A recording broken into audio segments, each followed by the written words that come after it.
Excellences, Monsieur le Président de la République, chef de l'État, qu'il vous plaise de prendre la parole pour votre message à la nation. Honorable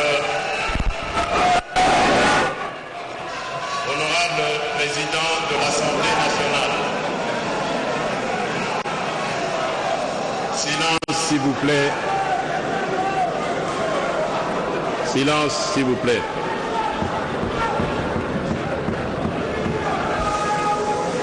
Honorable Président de l'Assemblée nationale, honorable Président du Sénat, honorables députés nationaux et sénateurs, distingués invités, mesdames et messieurs, mes très chers compatriotes,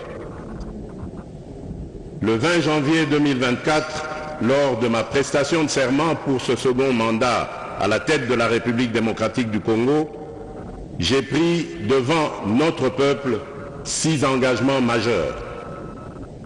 Ces engagements se sont traduits en programmes ambitieux, en actions concrètes et en résultats déjà perceptibles. C'est donc en toute solennité et responsabilité que je m'adresse à vous aujourd'hui, afin de dresser le bilan de l'année 2024. Une année où, malgré d'importants défis, nous avons réalisé des progrès notables, accompli des avancées concrètes et démontré une détermination à bâtir une République démocratique du Congo plus forte, plus prospère et plus équitable pour tous. Le programme d'action du gouvernement 2024-2028, adopté par cette auguste Assemblée en juin dernier, demeure notre feuille de route.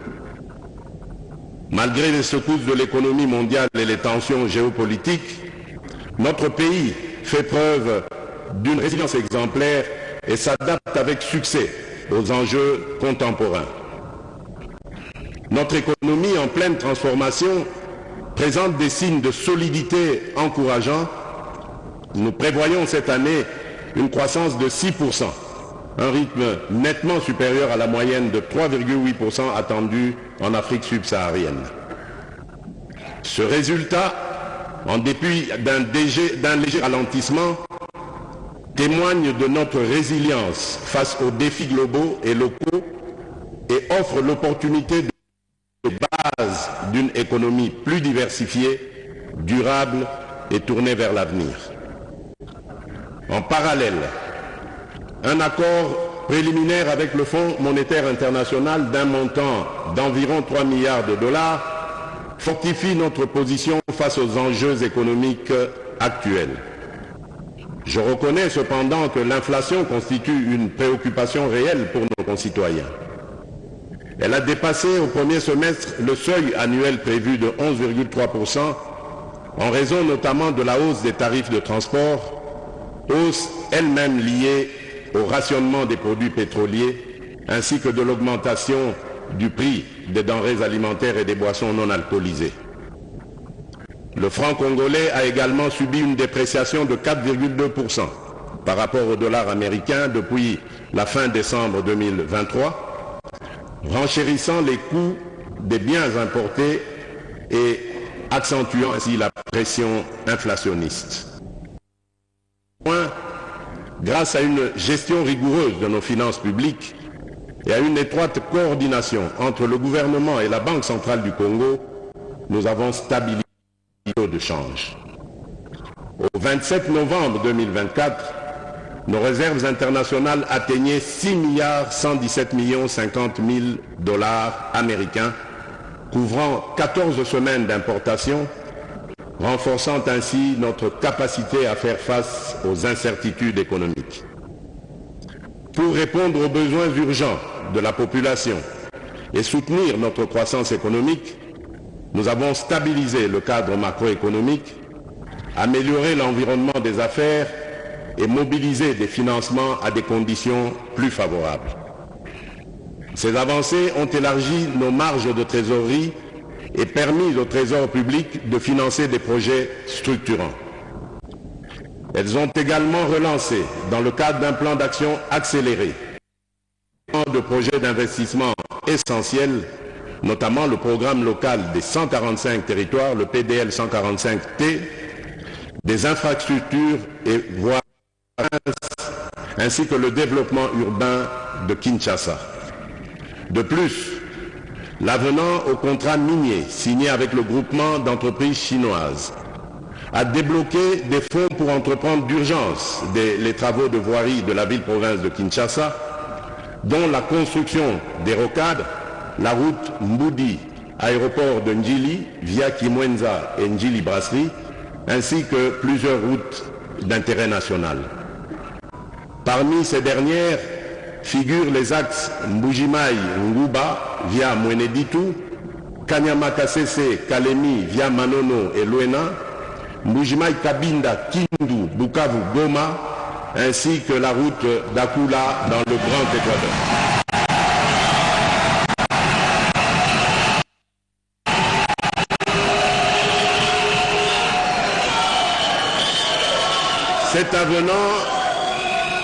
Cet avenant qui augure la deuxième phase du programme Minerais contre infrastructure permettra de doter notre pays des infrastructures routières de près de 7000 km reliant le nord et le sud, ainsi que l'est et l'ouest du pays, en passant par la grande région du centre. L'implémentation de ce programme dans les années à venir va contribuer à la promotion du marché intérieur, à la création d'emplois, à l'accélération du programme de développement à la base des 145 territoires, bref, à la diversification de notre économie nationale et au renforcement de sa résilience. Mes très chers compatriotes, il est vrai que la question de la vie chère s'invite aujourd'hui sur la table des décideurs que nous sommes. Je tiens cependant à rassurer la population. Dès la formation du gouvernement après ma réélection, j'ai instruit la Première ministre de prendre des mesures urgentes pour protéger et renforcer le pouvoir d'achat des ménages. C'est dans cet élan que plusieurs mesures ont été prises, notamment la baisse des prix à la pompe, la stabilisation des prix des tarifs pétroliers et l'apurement des dettes des sociétés pétrolières. Concrètement, le jeudi 3 octobre 2024, dans la zone ouest, le litre d'essence est passé de 3 340 à 2 990,49 francs congolais.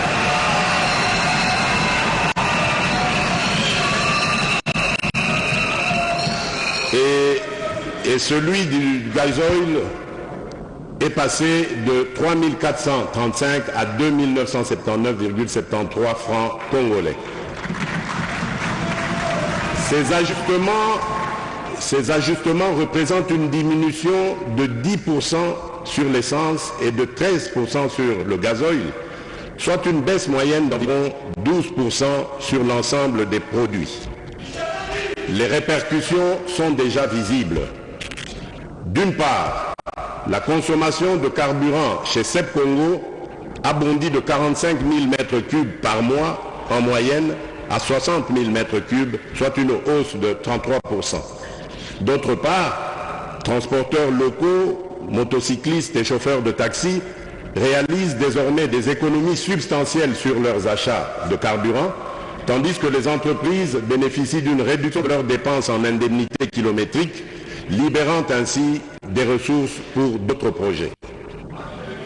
À la suite de cette baisse des produits pétroliers et dans cet élan visant à protéger et renforcer le pouvoir d'achat de notre population, le gouvernement a engagé des discussions avec les importateurs.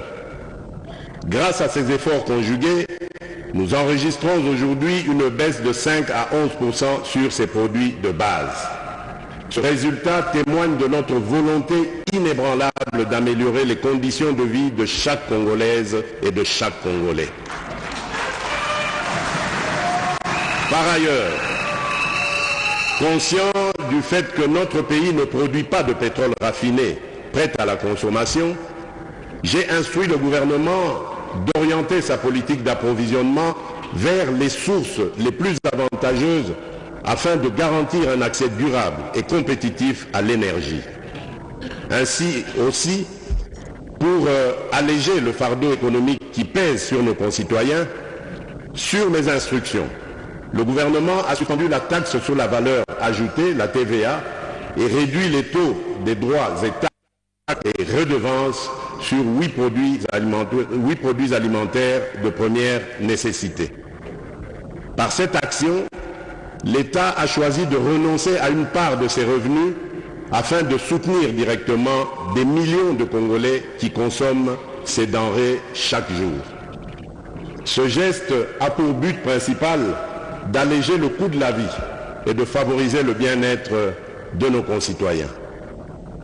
Dans un tout autre registre, je voudrais dire particulièrement aux Quinoises et aux Quinois que je partage avec vous la préoccupation des embouteillages quotidiens qui compliquent les déplacements dans la ville.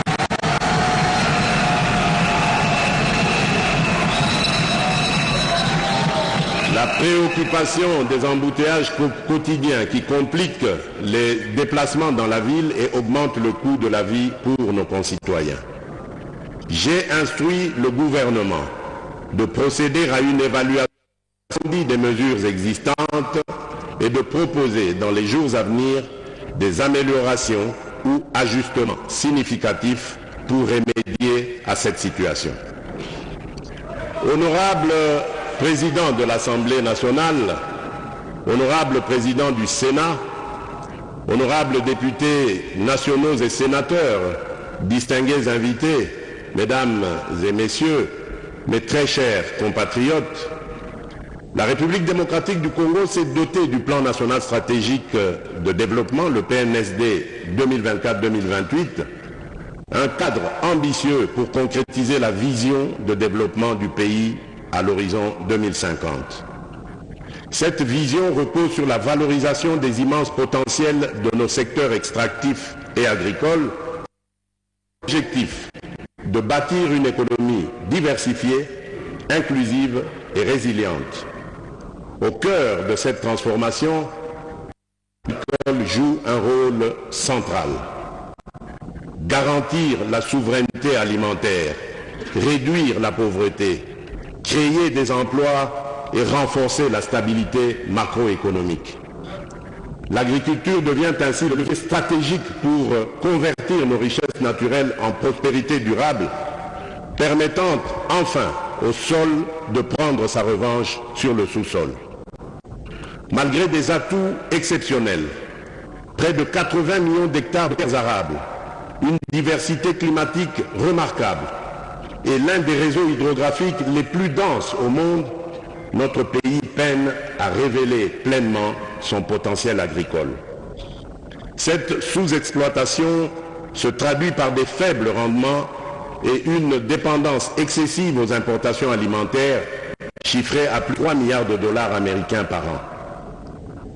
Les conflits armés dans le nord Kivu, le sud Kivu, l'Ituri, le Mai-Ndombe, le Kwilu et le Kwango, combinés à l'accès limité au financement, aux intrants agricoles et à des infrastructures insuffisantes, entravent profondément les chaînes d'approvisionnement et la production locale. Pour faire face à ces défis, le gouvernement, dans le cadre du programme d'action 2024-2028, a mis en œuvre dès 2024 des initiatives concrètes visant à redynamiser le secteur agricole. Celles-ci ciblent les producteurs locaux, ménages, coopératives et entrepreneurs afin d'accroître la productivité et de consolider la production nationale. En s'appuyant sur ces efforts, notre nation entend réduire sa dépendance alimentaire, renforcer sa souveraineté économique et faire de l'agriculture le levier d'une croissance inclusive et durable en parfaite harmonie avec les aspirations de la vision 2050. Dans notre détermination de mettre progressivement et efficacement fin à l'insécurité alimentaire à laquelle se trouvent exposés nombreux de nos compatriotes, après l'investiture du gouvernement, des efforts importants ont été déployés pour relever ces défis aussi bien dans le secteur agricole que celui de la pêche et de l'élevage. S'agissant de l'agriculture, pour la saison en cours lancée par le gouvernement, il importe de retenir que des agriculteurs ont bénéficié entre autres de 350 tracteurs pour la mécanisation et d'1,5 million de lots de matériel aratoire, de 5 millions de tonnes de semences, de 37 millions de mètres linéaires de boutures de manioc, de 500 tonnes de fertilisants minéraux et de 70 séchoirs à énergie solaire pour maïs. Pour faciliter la mobilité,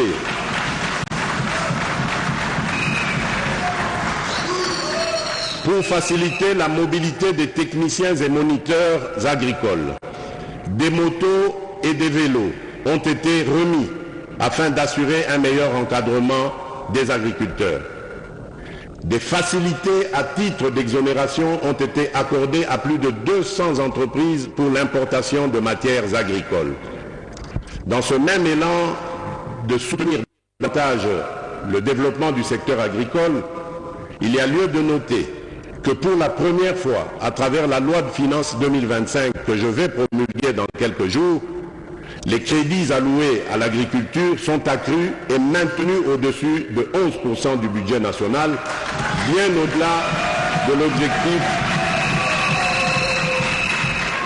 au-delà de l'objectif fixé dans le cadre des accords de Maputo.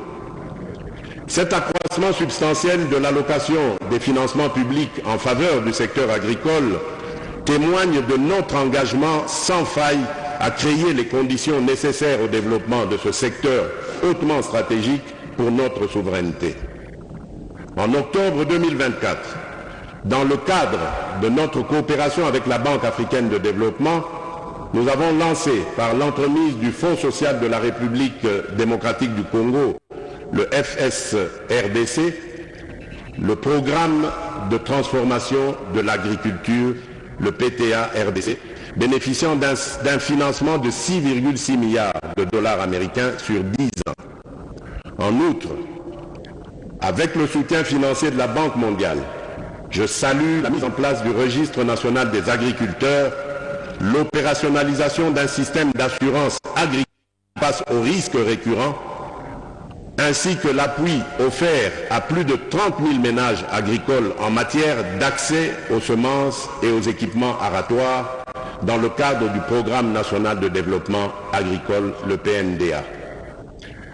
Honorable Président de l'Assemblée nationale, honorable Président du Sénat, honorables députés nationaux et sénateurs, distingués invités, mesdames et messieurs, mes très chers compatriotes, ces interventions mises en œuvre grâce aux ressources externes fournies par ces deux partenaires multilatéraux ainsi que d'autres acteurs, notamment les agences du système des Nations Unies et des partenaires bilatéraux, revêtent une importance cruciale. Elles répondent à la situation particulière de notre pays, en particulier les zones gravement affectées par les ravages des guerres et des conflits, ainsi que dans les provinces sévèrement touchées par l'insécurité alimentaire. Dans cette dynamique de redressement et de développement agricole, des initiatives concrètes et prometteuses sont en cours. Ces efforts s'appuient également sur des expériences réussies, telles que celles menées par le service national à Kanyamakasese, dans la province du Haut-Lomami, qui illustrent le potentiel d'une approche intégrée et collaborative pour renforcer la production agricole nationale. Lors de ma récente visite à Kanyamakasese, j'ai pu mesurer l'ampleur des progrès réalisés. Sur ce site, près de 5000 hectares de maïs ont été emblavés durant la campagne agricole en cours et seront récoltés dès le début de 2025. Avec un rendement prévu de 5 tonnes par hectare, c'est environ 25 000 tonnes de maïs qui s'ajouteront aux 2500 tonnes déjà. De plus, le cheptel bovin. Le cheptel bovin du service national à Kanyamakasese, parti de 1000 bêtes, en compte aujourd'hui 5000, témoignant ainsi de l'essor remarquable de ce programme. Cette expérience exemplaire mérite une attention particulière. La duplication de ce modèle dans d'autres provinces, en étroite collaboration avec les gouvernements provinciaux, constitue une piste d'action prometteuse. Elle repose sur la valorisation des talents de nos compatriotes, autrefois marginalisés, mais aujourd'hui transformés en véritables bâtisseurs de la nation. Cette démarche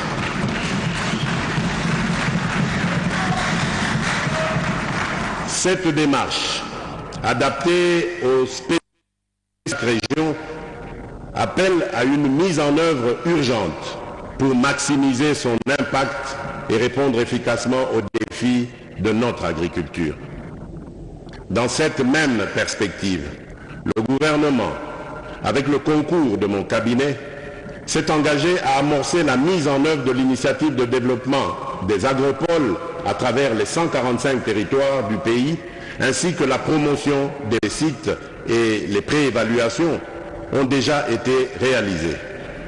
La prochaine étape consistera à finaliser les études de faisabilité technique qui sont sur le point d'être lancées. Le partenariat public-privé sera mobilisé de manière active pour garantir la réussite de ces initiatives. En toute urgence, ces efforts doivent s'appuyer sur un cadre légal et des mesures d'accompagnement adaptées au secteur agricole afin de garantir leur mise en œuvre et leur pérennisation. Concrètement, il s'agit de la promulgation d'ici fin mai 2025 de la loi agricole et de la loi semencière, ainsi que de leurs mesures d'application, de l'établissement du cadastre agricole et des plans d'aménagement et d'affectation des terres, de l'opérationnalisation du Fonds national d'entretien des voies navigables et ferroviaires, de la mise en place d'une base de données unique recensant tous les acteurs du secteur agricole, du renforcement de la coordination grâce à une cohérence accrue entre les projets et programmes agricoles et une synergie renforcée avec les secteurs connexes pour plus d'efficacité et d'efficience. Ainsi, je consacre l'année 2025 au parachèvement de ces réformes afin que la gouvernance agricole permette enfin à ce secteur de libérer pleinement son potentiel. L'autosuffisance alimentaire ne doit plus être un simple slogan, mais devenir une réalité. Nous en avons les moyens.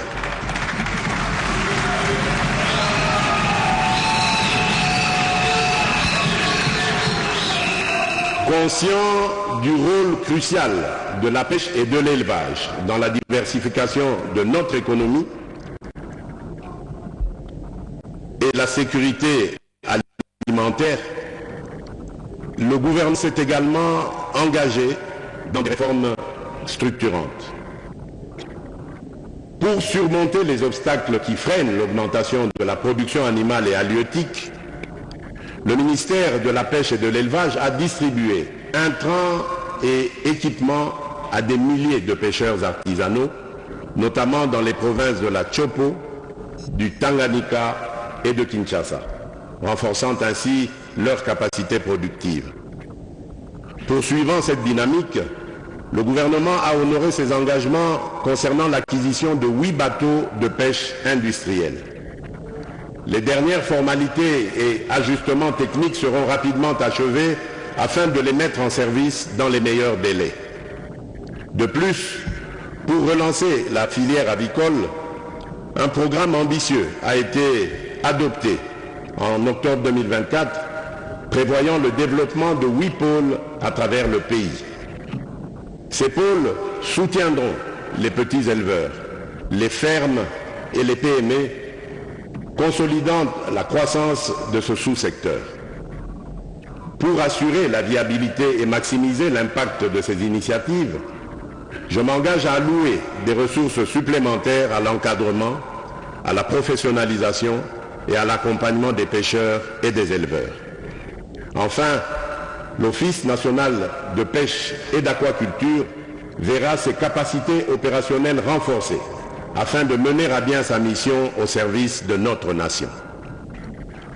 Honorable Président de l'Assemblée nationale, honorable Président du Sénat, honorables députés nationaux et sénateurs, distingués invités, Mesdames et Messieurs, mes très chers compatriotes, le développement de notre secteur agricole ne se réalisera pleinement que si les conditions indispensables sont réunies dans les zones rurales.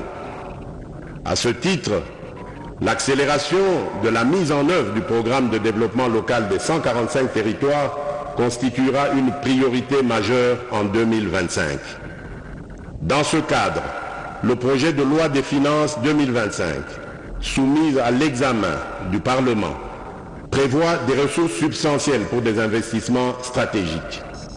La construction de routes de desserte agricole dans le volet 2, l'installation de réseaux d'eau potable et de microcentrales photovoltaïques dans son volet 3, ainsi que l'aménagement de marchés modernes et d'espaces de vie dans son volet 5, tel que défini dans la composante 1 du dit programme.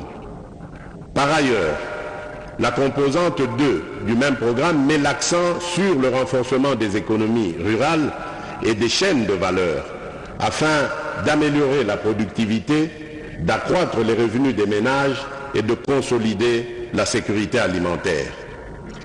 L'aménagement des voies de dessertes agricoles en désenclavant et en connectant les bassins de production jouera un rôle clé dans la dynamisation du secteur agricole et dans le bien-être des populations rurales.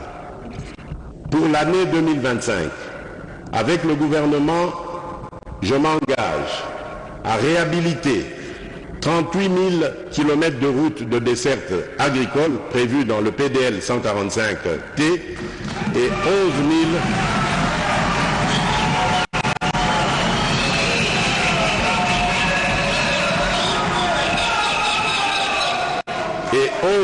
423 km de routes prioritaires supplémentaires en un an, en déployant des brigades routières dans chaque province pour un entretien régulier.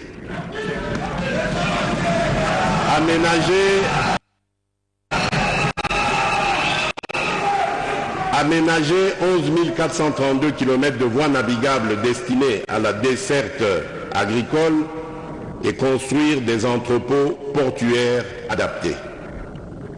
Honorable Président de l'Assemblée nationale, honorable Président du Sénat, honorables députés nationaux et sénateurs, distingués invités, Mesdames et Messieurs, mes très chers compatriotes, un pays qui investit est un pays qui croit en son avenir.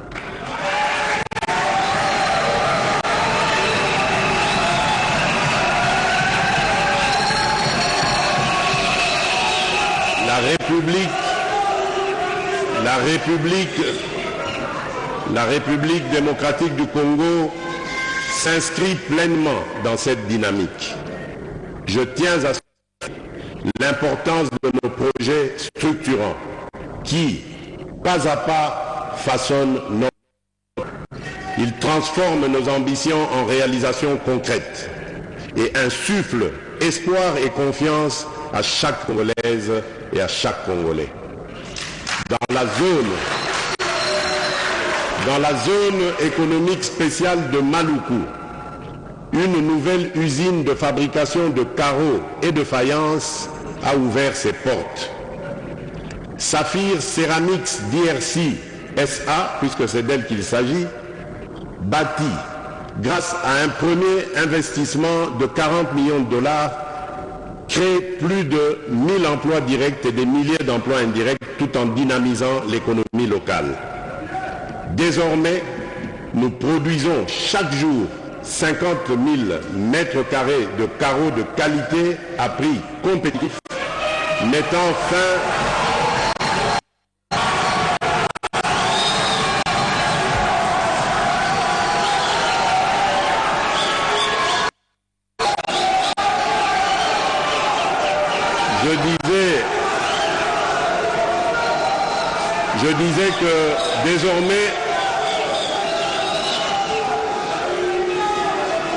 Je disais que désormais, nous produisons D'accord. Désormais, nous produisons chaque jour 50 000 mètres carrés de carreaux de qualité à prix compétitif, mettant fin à l'importation et renforçant...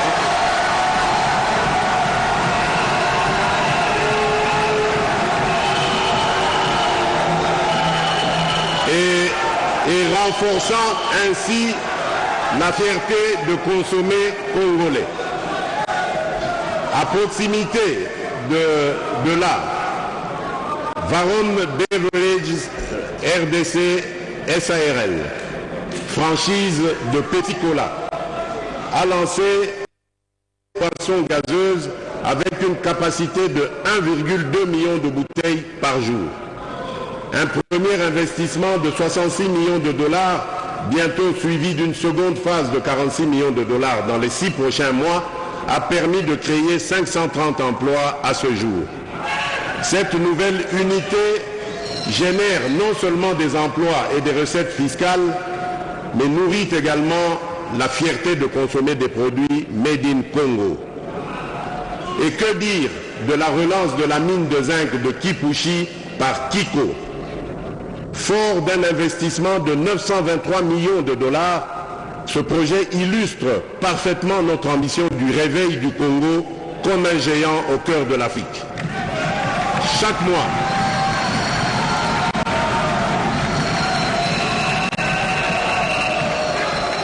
chaque mois, 45 000 tonnes de concentré de zinc sont produites, soit 140 000 tonnes par an, faisant de Kipushi la plus grande mine de zinc d'Afrique et l'une des plus modernes du monde. Plus de 900 emplois directs ont déjà été créés, avec une masse salariale annuelle avoisinant 48 millions de dollars, et des projets de transformation locale du zinc sont en cours, ajoutant encore plus de valeur et d'opportunités. Ce ne sont là que quelques exemples de projets qui fleurissent aux 4 coins du pays. Des routes, des ponts, des écoles, des hôpitaux, sans oublier la modernisation de nos aéroports, Bangboka aujourd'hui et bientôt Kolwezi, Mbujimai, Kananga, Bunia, ainsi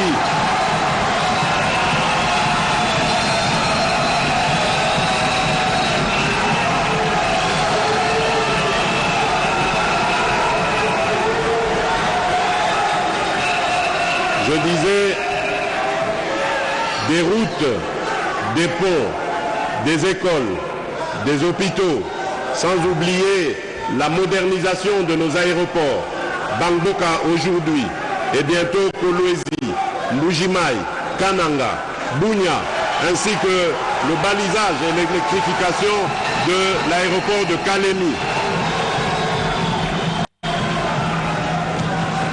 La République démocratique du Congo est un immense chantier, un pays en mouvement qui se construit un avenir radieux. Mesdames et messieurs, ce n'est que le début. Notre belle République démocratique du Congo poursuit sa marche en avant et l'avenir nous réserve encore de nombreux succès et autant de raisons d'être fiers.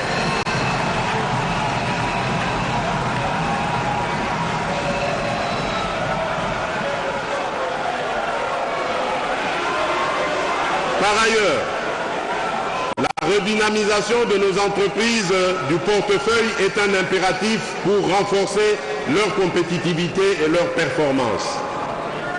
C'est dans ce cadre que nous avons cette année adopté un programme de relance incluant la création d'Air Congo en partenariat avec Ethiopian Airlines, dans laquelle l'État congolais détient 51% des parts, ainsi que la reprise des activités de Congo Airways. En outre, la tenue des États généraux en cours permettra d'adopter une position claire définissant la trajectoire pour relancer l'ensemble de nos entreprises étatiques. Honorable Président de l'Assemblée nationale, Honorable Président du Sénat, honorables députés nationaux et sénateurs, distingués invités, Mesdames et Messieurs, mes très chers compatriotes, La transformation et la diversification socio-économique de notre pays reposent sur le développement d'infrastructures stratégiques dans des secteurs clés tels que les routes, les chemins de fer, le numérique et l'énergie. Dès le début de mon premier mandat, j'ai pris l'engagement de faire du numérique congolais un levier d'intégration et de bonne gouvernance, de croissance économique et de progrès social, une administration publique plus moderne et transparente. De plus, nous avons décidé d'intégrer systématiquement la pose de la fibre optique dans tous les projets de construction et de réhabilitation des routes à travers le pays. À l'horizon 2030, cette initiative permettra à la République démocratique du Congo de se doter de réseaux à large bande interconnectant les grandes régions de notre pays. S'agissant de l'énergie, notre croissance économique durable exige un accès fiable, abordable et pérenne à cette ressource. Elle demeure le moteur de la transformation des matières premières, le socle de l'innovation technologique et un facteur clé de la compétitivité de nos entreprises. En 2024, nous avons franchi d'importantes étapes dans ce domaine. Parmi ces réalisations, nous retenons la des travaux de réhabilitation du groupe G25 de la centrale hydroélectrique Dinga 2, qui devrait produire 1,2 million de mégawattheures supplémentaires. La poursuite de la mise en œuvre du plan directeur 2024-2028 de la SNEL SA, avec la réhabilitation de la ligne en courant continu Inga-Kolwezi, des stations de conversion et des parcs de production. À terme, la capacité de transit passera de 600 MW à 800 MW d'ici début 2025 et à 1105 MW d'ici 2028. La poursuite des travaux et d'extension de la centrale hydroélectrique de la Lungoudi par l'ajout d'un second module de 4 MW qui permettra d'augmenter la capacité de production de 2 MW à 6 MW d'ici octobre 2026, améliorant ainsi l'alimentation en électricité de la ville de Chikapa et l'accès à l'eau potable pour ses habitants. La finalisation des travaux d'électrification dans les localités de Maïdi, Ngeba, Malanga et Katogota ont permis de connecter de nouveaux foyers, transformant le quotidien de milliers de personnes. Les travaux d'installation de nouvelles cabines ainsi que ceux de la remise à niveau du poste de Funa vont permettre de densifier le réseau de la SNEL, impactant directement 62 758 ménages, soit plus de 500 000 personnes, et contribuant à réduire la consommation du bois énergie. Le programme de densification des réseaux électriques du secteur privé au nord et sud Kivu, malgré un contexte sécuritaire difficile dans les agglomérations de Butembo, Beni, Lubero, Rutshuru, Nyiragongo et Goma, a permis d'alimenter 26 000 ménages et petites et moyennes entreprises, soit environ 210 000 personnes. Le démarrage des travaux de réhabilitation sur les groupes G23, G24 et G26 de la centrale Dinga 2 permettra à terme de produire 2 millions de mégawattheures supplémentaires pour soutenir la demande croissante et améliorer la desserte, la mise en charge des lignes de transport et réseaux de distribution de la centrale de Di et la centrale de Movo pour l'électrification des villes, des agglomérations de Boya, Miabi, Katende, Lusanga, Kabeakamwanga et amélioration de la desserte dans la ville de Mbujimaï, la mise en œuvre de 50 projets d'électrification rurale avec Anser, avec un budget à hauteur de 89 millions de dollars. Ces projets permettront de connecter plus de 47 400 ménages et d'alimenter des activités à usage productif d'énergie ainsi que d'autres activités économiques.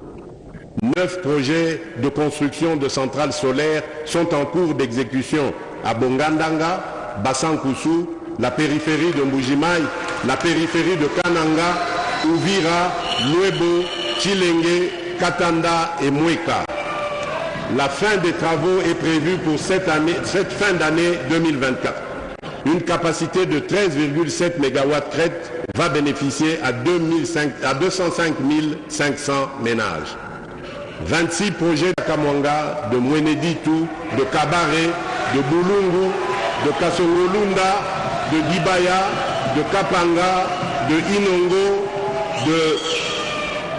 de Miabi, de Tchela, de Buta, de Walungu, la périphérie de Kinshasa, Massissi, Banalia, Kabinda, Louisa, Demba, Bondo, Walikale, Bosobolo et Idiofa.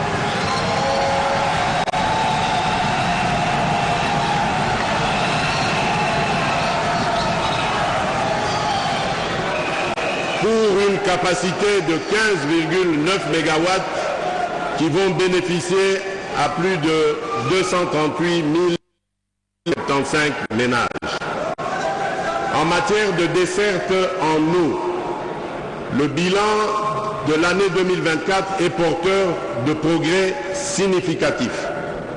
En milieu semi-urbain, les projets d'alimentation en eau potable et d'assainissement à Kasangulu, Lissala, Chikapa ont permis à près de 1,3 million de personnes d'accéder à des services essentiels. En milieu urbain, à Kinshasa, Lubumbashi et Matadi, les efforts déployés ont offert l'accès à l'eau potable à plus de 3,1 millions de personnes. À Kinshasa, la mise en service du module 2 de l'usine de traitement d'eau d'Ozone, avec une capacité de 110 000 m3 par jour, a permis d'étendre l'accès à l'eau potable à 1,8 million de personnes supplémentaires. Ces avancées marquent des étapes cruciales vers l'amélioration des conditions de vie et renforcent notre engagement à garantir un accès équitable aux ressources essentielles.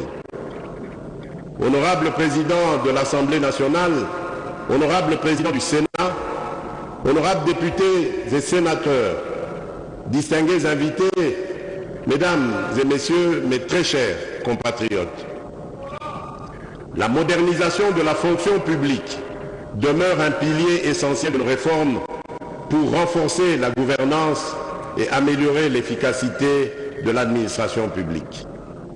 C'est un enjeu crucial pour répondre aux attentes de nos citoyens et accompagner les priorités nationales. Un État fort et prospère repose sur des hommes et des femmes intègres, porteurs d'un sens élevé du devoir. La qualité de ces ressources humaines est le socle de son efficacité, car c'est à travers elles que l'État agit, inspire le respect. Je tiens à exprimer ma satisfaction pour les avancées réalisées depuis le début de mon premier mandat dans le domaine de l'administration et de la fonction publique.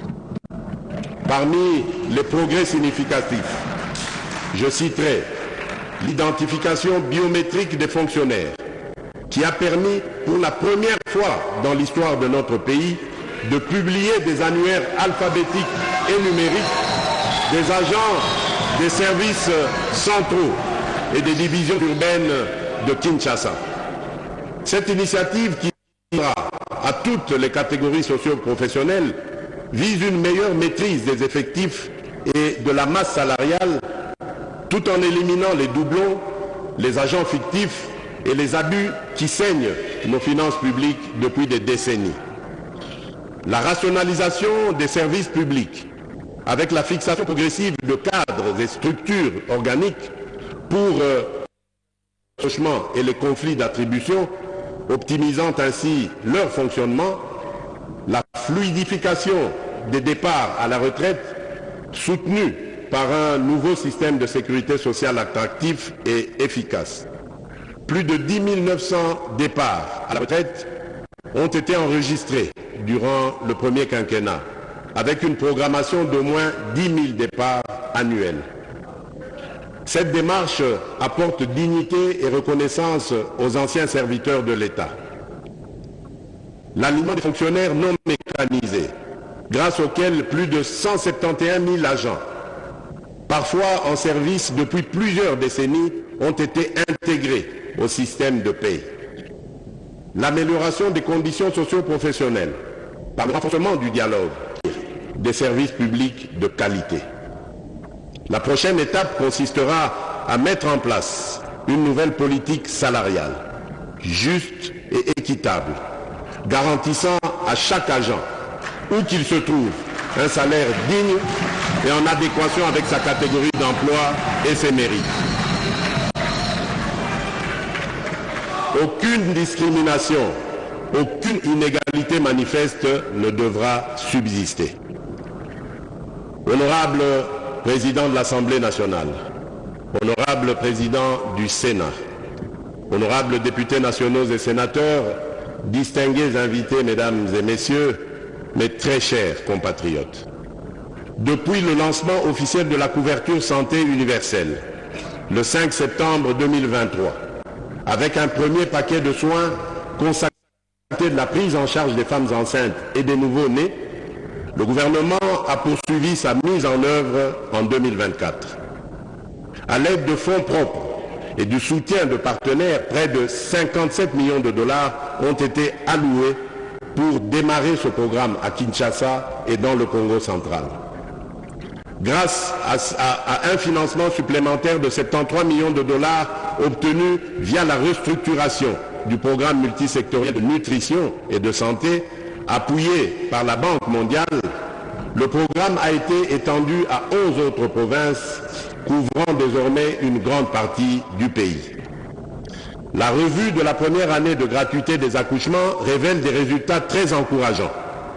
Plus de 1,3 million de femmes ont bénéficié de ces services dans 4 300 établissements de soins, tandis que 1155 structures ont été équipées et 454 000 enfants malnutris ont été pris en charge. Ces efforts ont entraîné une baisse de la mortalité néonatale et une augmentation de l'espérance de vie des Congolais. À ce jour, la gratuité des accouchements est effective dans 13 provinces, avec une extension prévue à l'ensemble des provinces en 2025. Parallèlement, des mesures sont en cours pour assurer la prise en charge des soins de santé des agents publics et de leurs familles avant fin 2025. En outre, le gouvernement a entrepris la digitalisation du système de santé avec le déploiement des kits informatiques dans plus de 300 établissements ainsi que la mise en place du registre social RSU pour identifier les personnes économiquement vulnérables. Ce projet, en phase pilote, a déjà enregistré 413 341 personnes, soit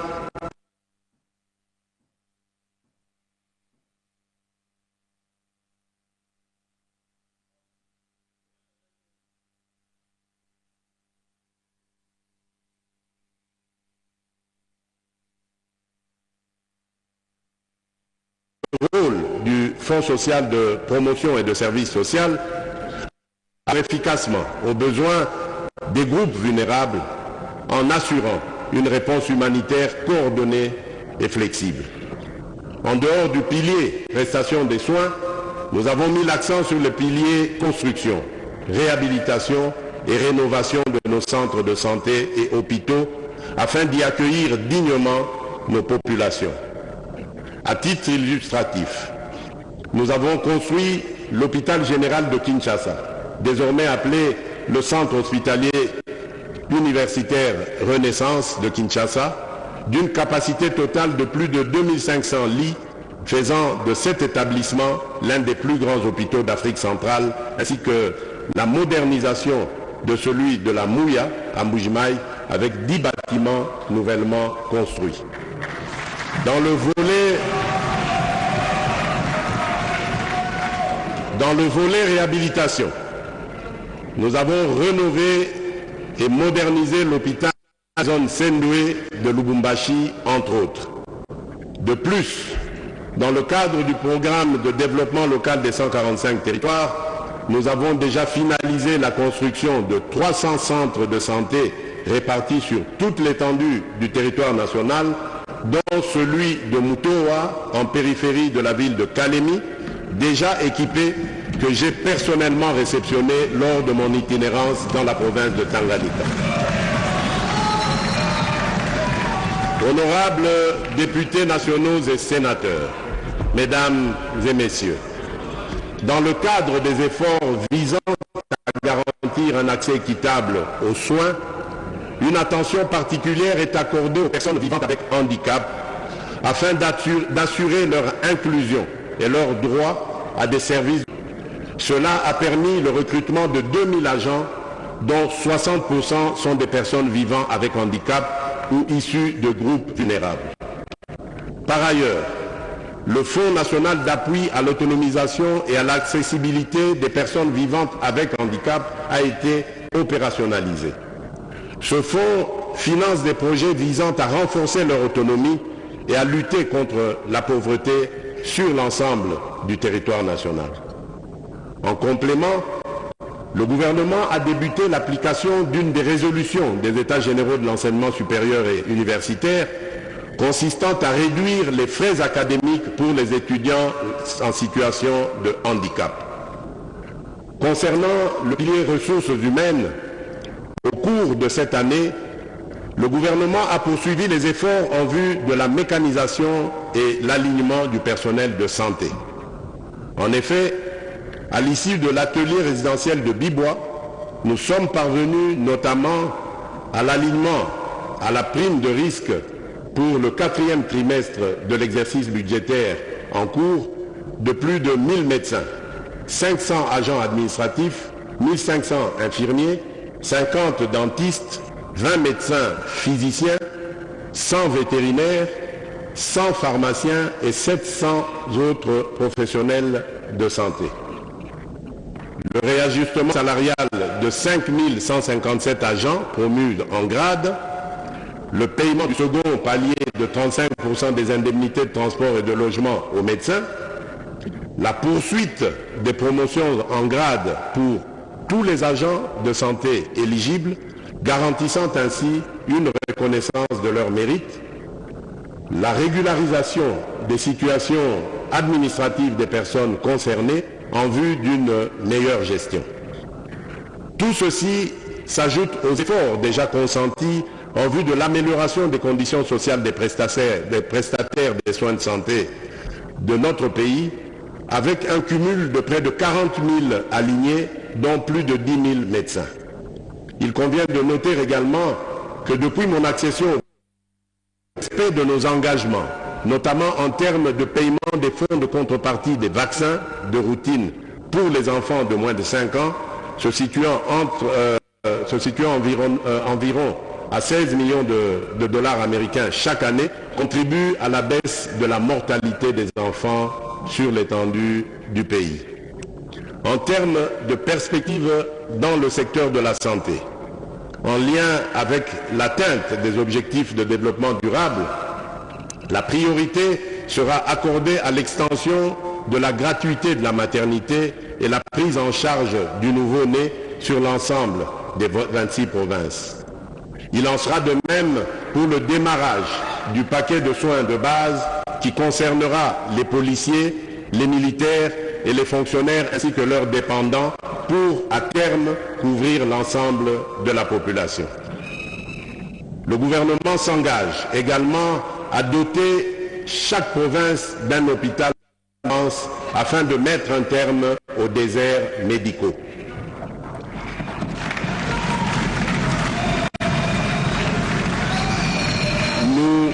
Nous poursuivrons nos efforts sans relâche pour construire un système de santé robuste et résilient, apte à prévenir, préparer et répondre efficacement aux grandes endémies et épidémies telles que le Mpox, le choléra, la tuberculose, le VIH-Sida, le paludisme, les fièvres hémorragiques virales, les infections respiratoires et plus récemment une maladie inconnue affectant la province du Kwango. Nous nous engageons aussi à investir dans la production locale de médicaments, de vaccins et d'autres intrants de santé, afin de mieux gérer les crises récurrentes, réduire notre dépendance aux importations massives et créer, ce faisant, plusieurs milliers d'emplois pour notre jeunesse. Toujours dans le registre de prise en charge, nous avons initié le projet d'appui au bien-être alternatif des enfants et jeunes impliqués dans la chaîne d'approvisionnement du cobalt, le PABA Cobalt, dans les provinces du Haut-Katanga et du Lualaba. Ce projet vise à éradiquer la présence des enfants dans les mines artisanales de cobalt. À ce jour, 13 587 enfants ont été réinsérés socialement sur les 16 845 identifiés en février 2022 dans les sites miniers artisanaux, soit un taux de réinsertion de plus de 80%. Honorable Président de l'Assemblée nationale, Honorable Président du Sénat, Honorables députés nationaux et sénateurs, distingués invités, Mesdames et Messieurs, mes très chers compatriotes, au-delà des préoccupations liées à la santé, la préservation de l'environnement s'impose comme une priorité stratégique indispensable à la qualité de vie des populations et à la pérennité des ressources naturelles. Les forêts, la biodiversité, les ressources minérales et hydriques figurent parmi les principaux atouts naturels de notre pays, conférant ainsi à la République démocratique du Congo un positionnement économique et géopolitique unique face aux crises environnementales mondiales. La gestion durable de ces ressources, en réponse aux engagements internationaux, représente un impératif pour assurer le bien-être des populations actuelles et des générations futures. La nécessité de convertir ce potentiel en richesse réelle appelle à des efforts accrus et à l'abandon d'une vision limitée aux seules potentialités. Dans cette optique, des réformes significatives ont été engagées, notamment l'organisation des États généraux des forêts, dont les conclusions serviront de base à l'élaboration d'une politique forestière nationale et à l'actualisation du Code forestier. Parallèlement, un processus d'élaboration d'un plan stratégique pour la gestion durable des tourbières a été lancé, visant à protéger cette ressource naturelle tout en générant des bénéfices pour le pays. Outre, le projet de création d'une aire protégée communautaire de plus d'un demi-million de kilomètres carrés, dénommé couloir vert Kivu-Kinshasa, marque un engagement supplémentaire en faveur de la conservation.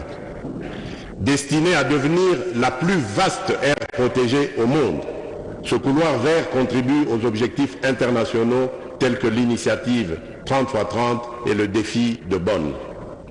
Ce couloir vise à préserver et à restaurer les forêts tropicales humides, les tourbières et d'autres juridiques, institutionnels, politiques ainsi que des normes environnementales indispensables responsables de nos écosystèmes.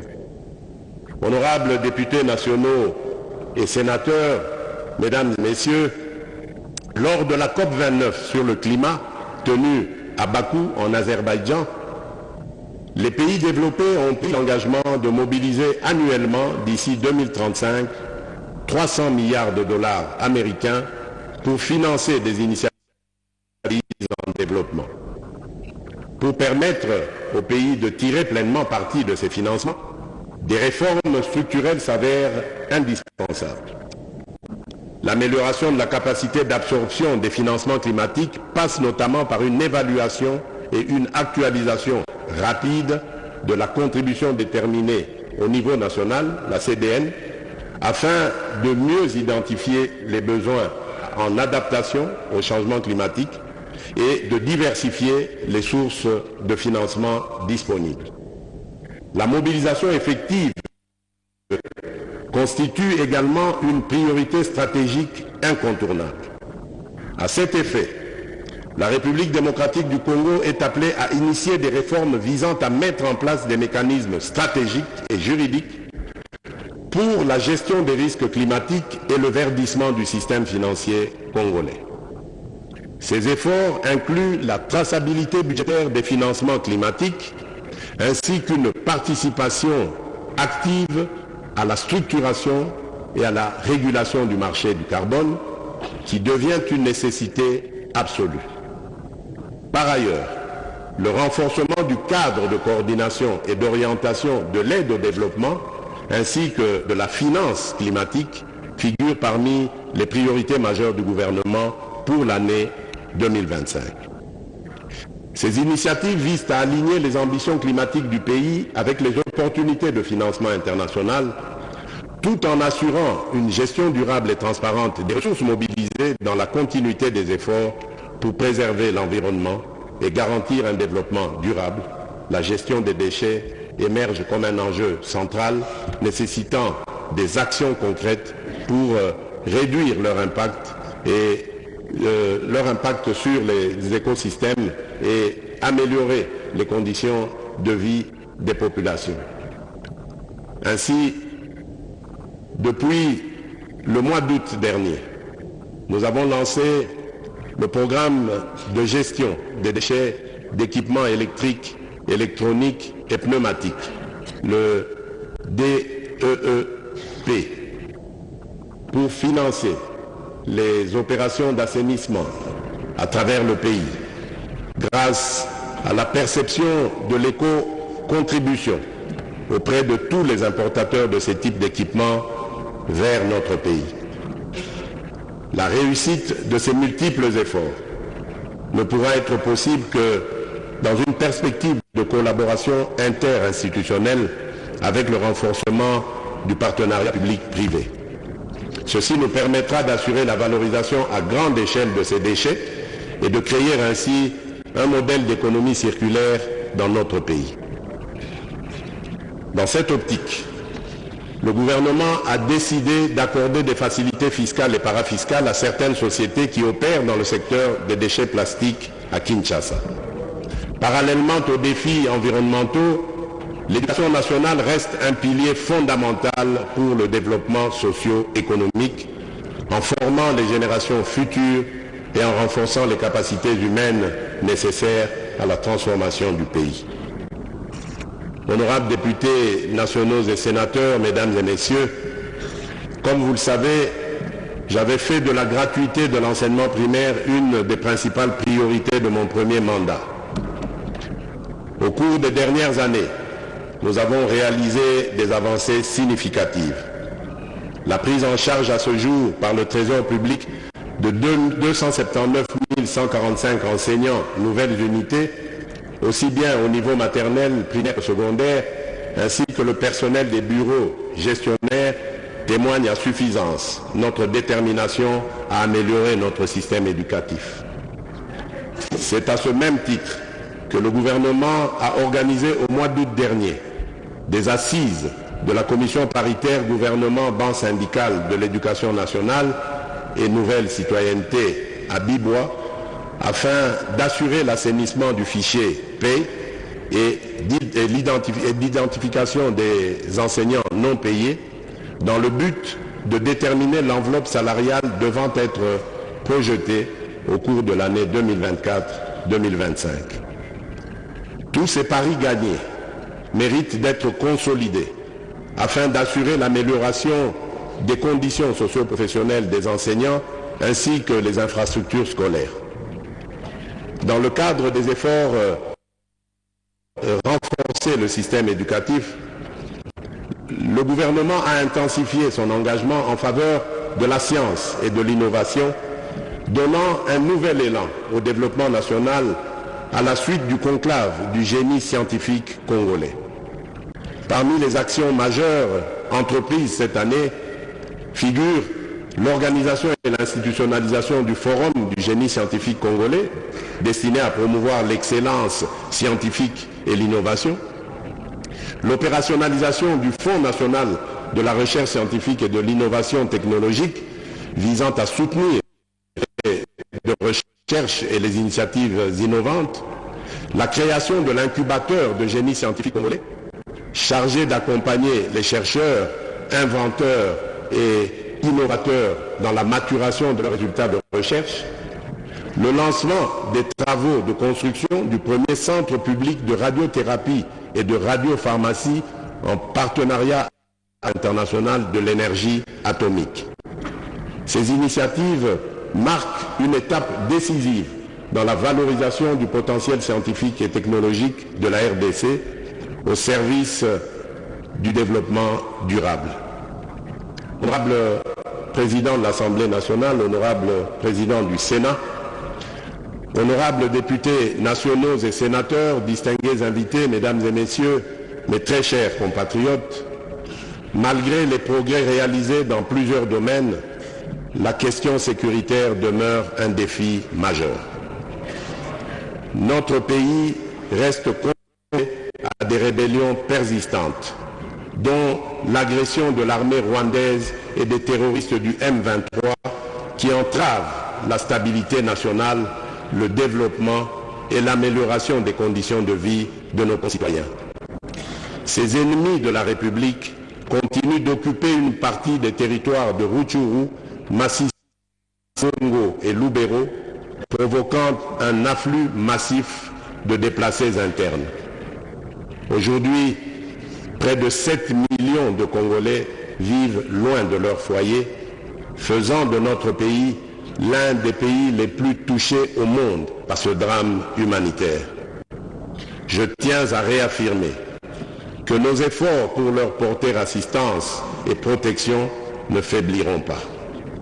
Grâce à la détermination de nos forces armées et au soutien de la communauté de développement de l'Afrique australe, la SADC, nous avons repoussé les agresseurs et leurs supplétifs qui comptaient sur une victoire facile et immédiate.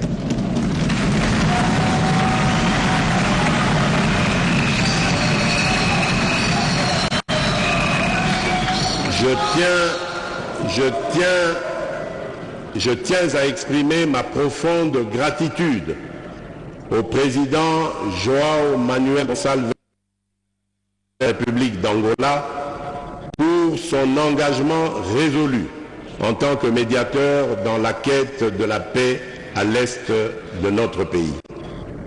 Je remercie également la SADC qui vient de renouveler d'une année le mandat de sa mission en République démocratique du Congo, la SAMI d'IRC, témoignant ainsi de son attachement aux principes de sécurité collective et de son appui dans le processus de pacification.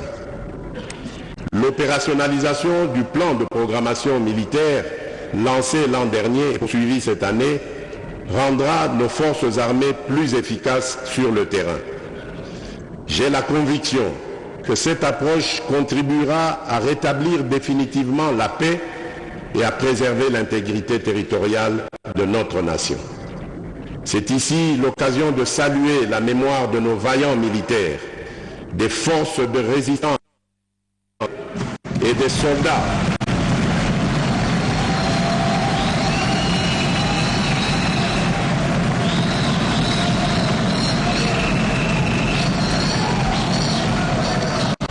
C'est ici l'occasion de saluer la mémoire de nos vaillants militaires, des forces de résistance, les Wazalendo, et des soldats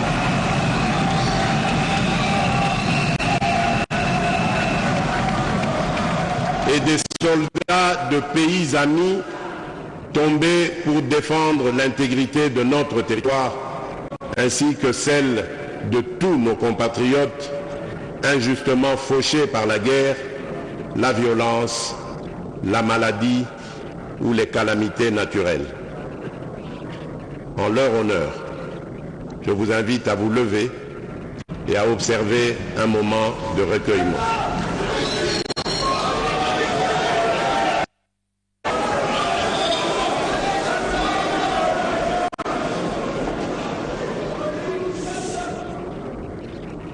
Merci.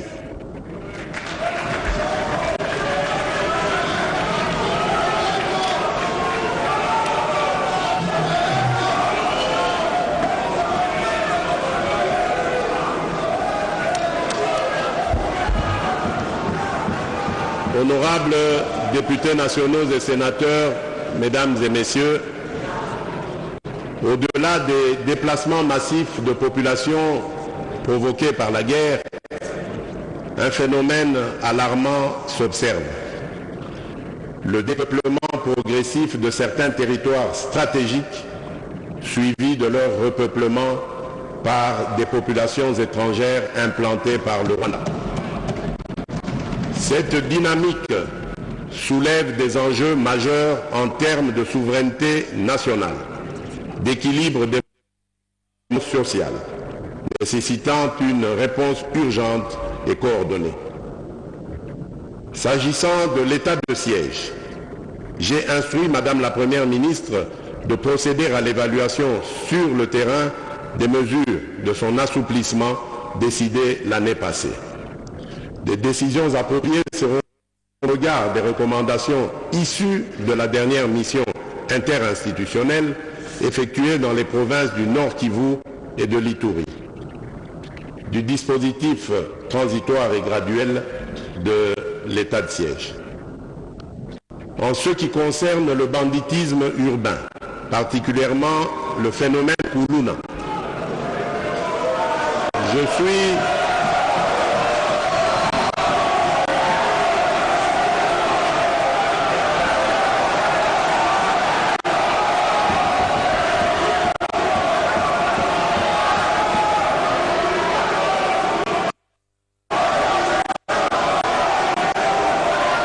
en ce qui concerne le banditisme urbain, particulièrement le phénomène Kuluna, je suis fermement convaincu que, outre le renforcement des moyens des services de sécurité, il est essentiel d'adopter rapidement des mécanismes efficaces de réinsertion pour les jeunes désœuvrés. Une plus grande rigueur dans la répression des actes criminels en conformité avec notre législation s'avère également primordiale. À cet effet,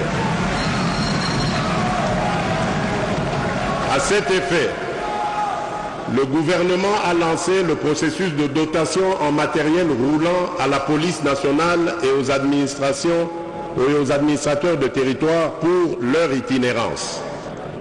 Aussi, dans le cadre directe des citoyens à la gouvernance sécuritaire, il a été mis en place des comités locaux et provinciaux de sécurité. Ce processus a déjà permis l'élaboration pour la ville de Kinshasa des plans locaux de sécurité dans les communes de Kisenso, Matete, Bumbu, Lingwala, Ngaba, alors que ceux des communes de Makala, Kimbanseke, Njili, Selembao, Massina sont en cours d'élaboration.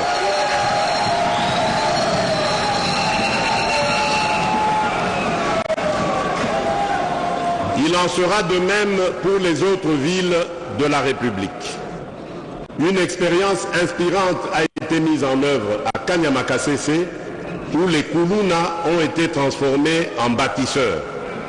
Au lieu de les considérer uniquement comme des criminels, le gouvernement a choisi d'engager ces jeunes dans des projets de développement en les intégrant dans des initiatives constructives. Nous avons non seulement réduit la criminalité, mais également redonné un sens à leur vie en leur offrant des opportunités de travail et de réinsertion sociale. Toutefois, l'État restera intraitable face à ceux qui tourneront le dos aux opportunités de réinsertion sociale offertes. Face à eux, la loi s'appliquera dans toute sa rigueur. Honorables députés nationaux et sénateurs, honorables députés nationaux et sénateurs, mesdames et messieurs, s'agissant toujours de la question de la sécurité, il est essentiel de relever particulièrement que le domaine des affaires coutumières, l'une des sources non négligeables de certains conflits susceptibles de générer de l'insécurité à grande échelle, le gouvernement. Au cours de l'année écoulée, le gouvernement a entrepris plusieurs initiatives pour assainir ce secteur afin d'anticiper sur les conflits. Parmi ces initiatives, on peut noter le lancement d'une vaste opération pour résorber les crises nées des litiges d'origine coutumière. Une politique nationale de prévention et de règlement des conflits coutumiers a été validée le 13 octobre 2024, marquant le début des réformes importantes, y compris le renouvellement des commissions consultatives de règlement des conflits coutumiers à travers le pays. La tenue des audiences foraines à Kinshasa les 4 et 5 novembre 2024 et à Goma le 14 novembre 2024 pour traiter les conflits coutumiers et communautaires. Ces initiatives se poursuivront dans d'autres provinces par le ministère en charge de la question. L'activité de médiation et de réconciliation menée à ce jour dans les provinces du Sud Kivu, du Mai-Ndombe, de la Chopo et du Tanganyika, en vue de pacifier les zones touchées par des conflits intercommunautaires.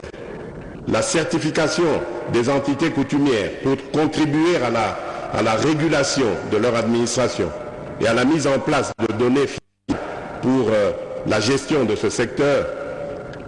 La reconnaissance des chefs coutumiers par la signature d'arrêtés ministériels collectifs en vue de renforcer la sécurité juridique et rétablir l'autorité de l'État.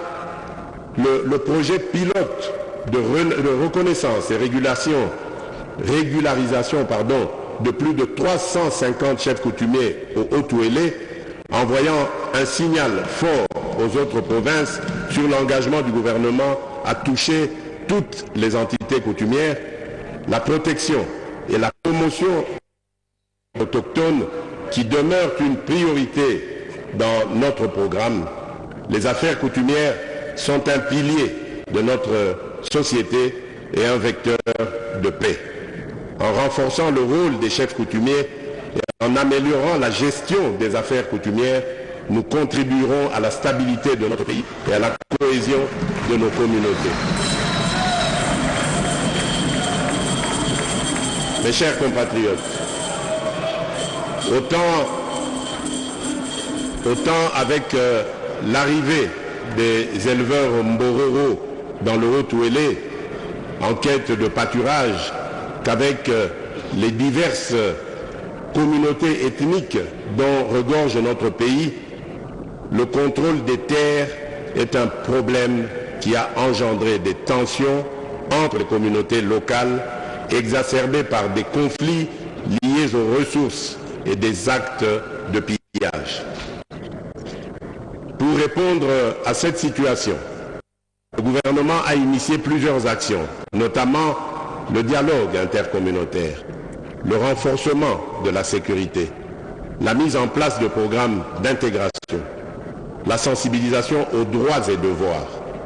Ces mesures visent à apaiser les tensions et à instaurer une coexistence durable entre les communautés visiteuses et les populations locales, tout en garantissant la sécurité et l'équité pour toutes les parties concernées. Honorable Président de l'Assemblée nationale, Honorable Président du Sénat, honorables députés et sénateurs, distingués invités, Mesdames et Messieurs, mes très chers compatriotes, l'un des leviers essentiels pour assurer efficacement la sécurité des personnes et de leurs biens, tout en protégeant les investissements et en favorisant la croissance économique, est la justice. Fidèle aux dispositions de notre Constitution et épaulé par nombre de nos compatriotes qui œuvrent souvent au péril de leur vie, je n'ai jamais ménagé mes efforts pour instaurer un véritable état de droit. Nous partageons l'objectif de disposer d'un appareil judiciaire solide, apte à mettre fin à l'impunité et à garantir l'égalité de tous devant la loi.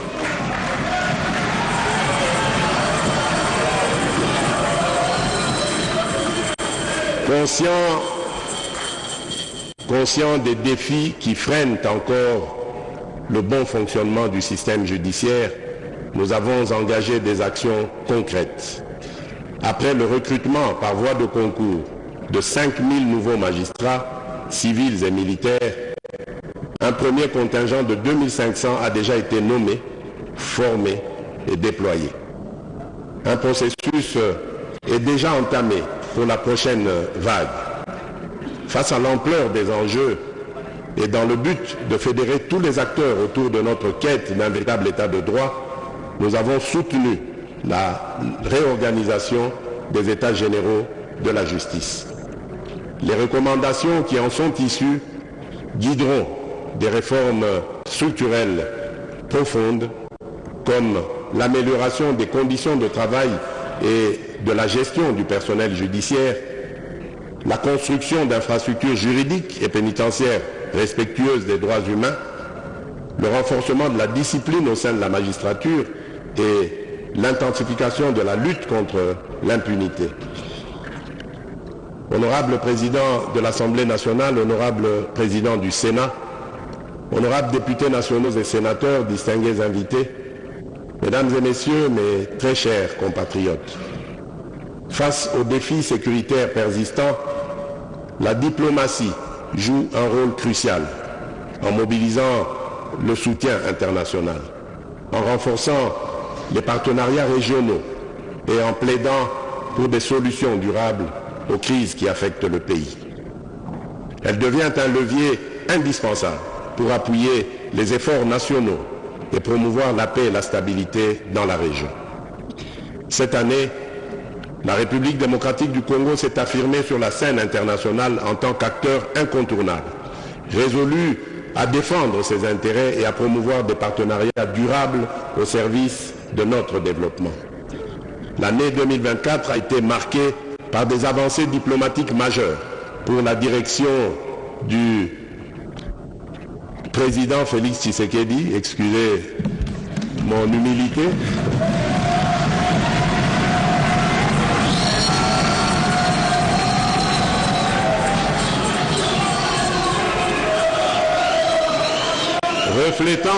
reflétant l'engagement de la République démocratique du Congo à promouvoir ses intérêts stratégiques sur les scènes régionales, continentales et internationales. Notre élection au Conseil des droits de l'homme des Nations Unies, suivie de notre candidature imminente au Conseil de sécurité comme membre non permanent, témoigne de la reconnaissance internationale de notre engagement pour la paix et les droits humains et nous offre une tribune privilégiée pour promouvoir et défendre les droits humains.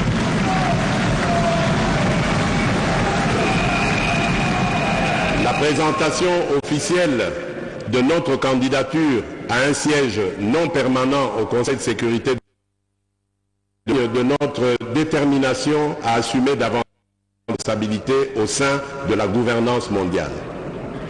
Notre adhésion au Conseil national, au Conseil de paix et de sécurité de l'Union africaine a renforcé la position stratégique de la République démocratique du Congo dans la résolution des conflits africains. En ce qui concerne la MONUSCO, l'adoption d'un plan progressif de retrait priorisant le Sud Kivu, le Tanganyika et l'Ituri marque une nouvelle étape pour une sécurité nationale pleinement assurée. Au Tchad, la médiation conduite par notre pays a favorisé un processus électoral inclusif et le retour des opposants politiques, consolidant ainsi notre rôle de catalyseur de paix en Afrique.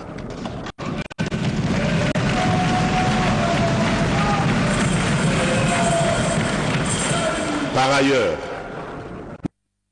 au Forum sur la coopération sino-africaine s'est traduite par la signature d'accords clés avec la Chine touchant notamment les infrastructures, l'énergie et les mines, tout en veillant à ouvrir de nouvelles perspectives de connectivité régionale et stimulera nos échanges économiques. Ces accomplissements ne sont pas de simples distinctions. Ils reflètent notre ambition de participer activement à la construction d'un monde plus juste et plus solidaire. Nos partenariats militaires avec les Nations Unies, notamment à travers la MONUSCO, à garantir une transition sécuritaire ordonnée et durable. Par ailleurs, la présidence congolaise du Conseil de paix et de sécurité de l'Union africaine a permis de plaider pour une vision panafricaine de paix et de solidarité. Honorable président de l'Assemblée nationale, honorable président du Sénat, honorables députés nationaux et sénateurs réunis en congrès, mes chers compatriotes, dans le cadre des efforts pour renforcer la cohésion sociale et promouvoir le développement humain, les secteurs de la culture, du genre, de la jeunesse, des sports et du tourisme occupent une place essentielle parce que contribuant à l'épanouissement des citoyens et à la valorisation des richesses de notre pays. En inscrivant la création de plus d'emplois en priorité de mes engagements pour le second quinquennat, mon ambition était d'ouvrir très largement le champ de main-d'œuvre locale essentiellement composé de jeunes. Pour ainsi atteindre ce noble objectif, de nombreuses initiatives courageuses et des actions encourageantes ont été entreprises en faveur de la jeunesse à travers l'action du gouvernement. Il y a lieu de noter la mécanisation de plusieurs jeunes parmi les agents nouvellement alignés à la paye en 2024 dans le cadre du programme de rajeunissement de l'administration publique et de la magistrature. Conscient du rôle que doit jouer davantage cette jeunesse en faveur du développement de notre pays et au regard des enjeux de l'heure, j'avais résolu de requalifier les attributions du ministère lui dédié en ministère de la jeunesse et de l'éveil patriotique. Loin d'être une simple indication, cette attribution exprime ma volonté de donner à la jeunesse la place qui est la sienne, notamment dans la préservation de l'intégrité territoriale et chers jeunes, dire non aux sollicitations des ennemis de notre nation, dénoncer des complices de la souffrance imposée à notre peuple par nos agresseurs et barrer la route aux manipulateurs, c'est ça même le sens de l'éveil patriotique.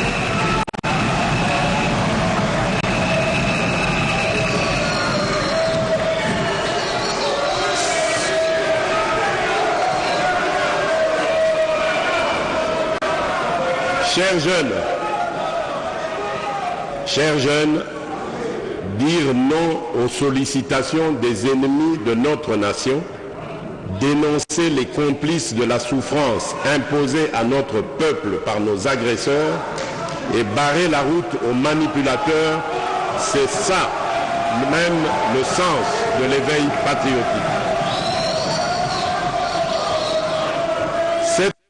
Est aussi celle qui nous a servi, au-delà des contraintes, à accentuer notre engagement pour l'éducation des jeunes à travers le sport. Ainsi, pour activer le réveil du sport congolais, plusieurs disciplines ont reçu le soutien du gouvernement central et de la population en général, donnant une énergie supplémentaire aux athlètes qui composent nos équipes nationales et nos clubs. Comment ne pas évoquer les exploits sportifs de nos équipes nationales, de nos clubs, de nos compatriotes porte-étendards du pays sur l'échiquier national et international qui se sont distingués, autant par leur réussite collective que leur performance individuelle, faisant briller les couleurs de notre drapeau national. En obtenant des instances internationales, l'organisation à Kinshasa de plusieurs compétitions régionales, comme la 26e édition du championnat d'Afrique des Nations de handball senior dames, nous avons obtenu l'inscription de notre pays sur la liste des nations africaines aux grandes ambitions sportives. Pour assumer ces ambitions, nous avons poursuivi cette année les travaux de construction et de réhabilitation des infrastructures sportives dans quelques provinces du pays. L'inauguration prochaine du Centre culturel et artistique des pays d'Afrique centrale à Kinshasa, grâce à notre coopération avec la Chine, positionne le pays comme un hub régional de la créativité. Un espace dédié à l'expression, à la formation, à l'innovation et aux échanges entre créateurs de tous les pays de la sous-région et du continent dans son ensemble, ainsi que ceux de la diaspora. Mes chers compatriotes, depuis mon accession à la magistrature suprême, j'ai fait de la protection des droits de l'homme et de la lutte contre les violences basées sur le genre une priorité nationale. Cette année, malgré les tentatives de dénigrement de nos détracteurs visant à affaiblir notre position sur la scène internationale, des progrès significatifs ont été réalisés. Parmi les avancées concrètes figure l'installation de centres intégrés offrant des services multisectoriels pour une prise en charge holistique des victimes dans plusieurs provinces, l'actualisation de la base de données pour mieux documenter et traiter les cas d'abus, ainsi que la poursuite de la campagne Tolérance zéro contre les violences sexuelles et l'impunité.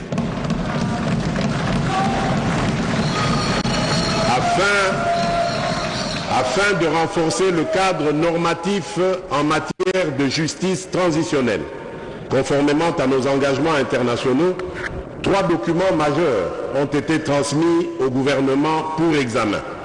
Il s'agit de l'avant-projet de loi portant principes fondamentaux relatifs à la justice transitionnelle en République démocratique du Congo, de l'avant-projet de loi organique modifiant et complétant la loi organique numéro 13/011B du 11 avril 2013 relative à l'organisation, au fonctionnement et aux compétences des juridictions de l'ordre judiciaire. Il s'agit enfin du projet de politique nationale sur la justice transitionnelle. Ces actions traduisent notre détermination à bâtir une société où les droits de chacun sont protégés et respectés. À propos de l'agenda de la résolution 1325 du Conseil de sécurité des Nations Unies sur les femmes, la paix et la sécurité, il est important de signifier que la République démocratique du Congo vient de finir l'élaboration du plan d'action national de la 3e génération qui constitue la mise en œuvre de la dite résolution. Ce plan d'action intègre un nouveau pilier sur les conflits émergents dus notamment aux catastrophes naturelles et au blanchiment de capitaux. Honorables députés nationaux et sénateurs, mesdames et messieurs, notre action sur le front étatique représente une avancée majeure pour la République démocratique du Congo. Trop longtemps, notre histoire a été racontée à travers les prismes de la guerre et de la souffrance. Aujourd'hui, nous affirmons notre droit à écrire notre propre histoire, celui d'un peuple résilient, talentueux, riche de sa diversité et de ses innombrables opportunités. Nos médias, tant publics que privés, seront pleinement mobilisés pour accomplir cette mission. Le processus de modernisation entamé par la radio-télévision nationale congolaise et l'agence congolaise de presse se poursuivra et s'étendra à toutes les 26 provinces de notre pays. Par ailleurs, avec le réseau national de télécommunications par satellite, le RENATRESAT, nous finaliserons la transition vers la télévision numérique terrestre, ouvrant ainsi une nouvelle ère de diffusion moderne et accessible à tous. Nous devons continuer à investir dans notre jeunesse, en lui enseignant les fondamentaux qui façonnent notre nation, le patriotisme, la richesse de notre patrimoine culturel et la conscience de nos potentialités. Ce sont ces jeunes, nos éclaireurs, qui porteront demain le récit inspirant de notre pays. Par ailleurs, face à la menace croissante des fake news, nous poursuivrons la mise en œuvre des réformes du secteur des médias et de la communication, conformément à l'agenda établi lors des États généraux de la communication et des médias. L'Union nationale de la presse du Congo, revitalisée et le Conseil supérieur de l'audiovisuel et de la communication, le CESAC, travailleront ensemble pour garantir un paysage médiatique professionnel engagé. Car maîtriser notre récit et notre image est une condition essentielle de notre souveraineté, de notre dignité et de notre prospérité collective.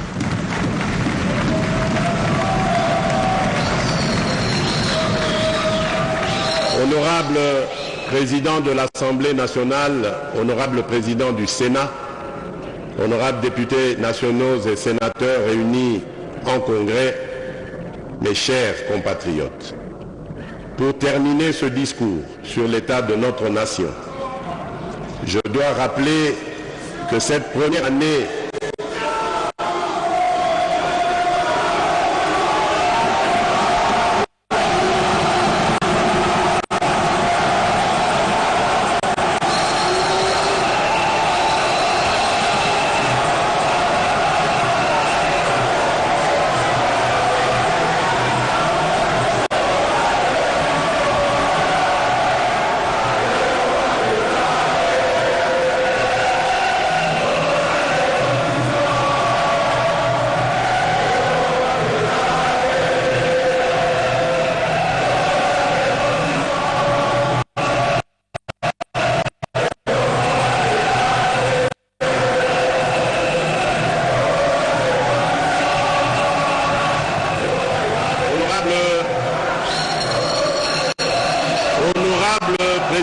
de l'Assemblée nationale, honorable Président du Sénat, honorables députés et sénateurs réunis en congrès, mesdames et messieurs, distingués invités, mes très chers compatriotes, pour terminer ce discours sur l'état de la nation, je dois rappeler que cette première année de mon nouveau mandat a été marquée par un démarrage raté, ou plutôt retardé, j'allais dire, notamment en raison du temps nécessaire mis pour la désignation de la Première ministre et la mise en place des institutions conformément aux prescrits de notre Constitution. Ces délais, bien que contraignants, étaient indispensables pour respecter les échéances et les procédures fondamentales de notre démocratie. Cependant, cette situation invite à une réflexion commune. Il est peut-être temps d'engager une réflexion nationale sur une réforme constitutionnelle.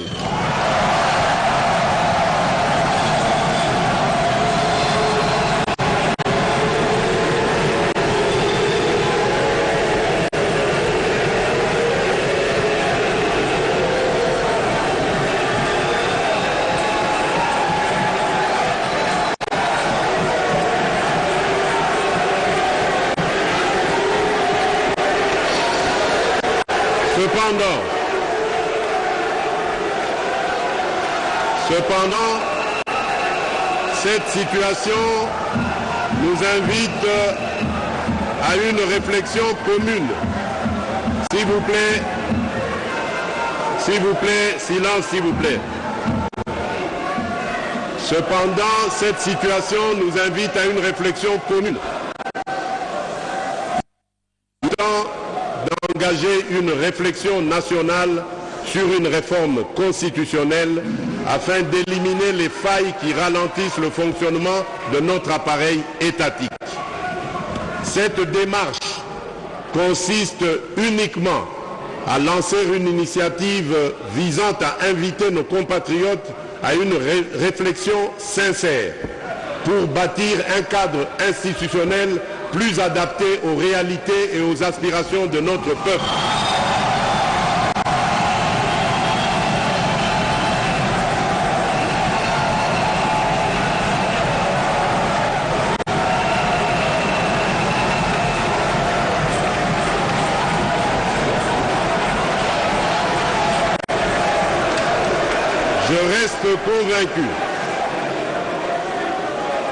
je reste convaincu que malgré les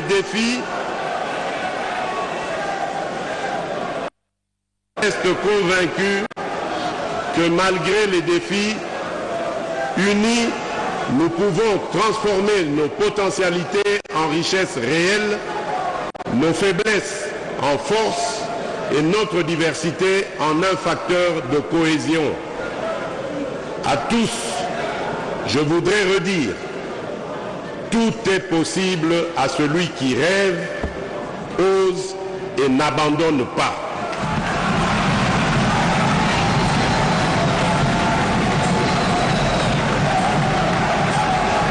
C'est dans cet esprit que je réaffirme mon engagement indéfectible à servir la République démocratique du Congo et son peuple. Que la République démocratique du Congo, que Dieu bénisse la République démocratique du Congo et son peuple. Pour ne manquer aucune de nos vidéos, abonnez-vous sur Diboudia Kassaï.